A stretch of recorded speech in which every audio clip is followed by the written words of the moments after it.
দেখতে পাচ্ছেন পিলার দিয়ে এই সিস্টেমে আপনারা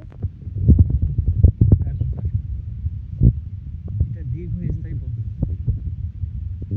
অনেকে বাঁশ দিয়ে করেন, যাতে দেখা যায় বাঁশ নষ্ট হয়। পিলার দিলে আপনার স্থায়ী পদ্ধতিতে এটা খুব লাভজনক এই ড্রাগন চাষ। আপনারা এই যে দেখতে পাচ্ছেন, এটা হচ্ছে এই যে এই অবস্থা যে থাকে এটা ছত্রাকের লক্ষণ। এই যে পচে যায়, এই যে দেখতে পাচ্ছেন এভাবে পচে যায়।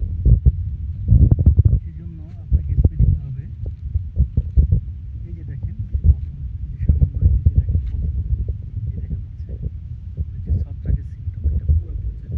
সেই জন্য অটো স্টিল 2 টাফা এই জাতীয় পার লিটার পানিতে 2 গ্রাম এবং সামান্য ডিটারজেন্ট পাউডার দিবেন, দিয়ে স্প্রে দিবেন এবং 5 থেকে 7 দিন পর পুনরায় স্প্রে দিবেন। দেখবেন ইনশাল্লাহ ড্রাগনের এই সমস্যাটি থাকবে না।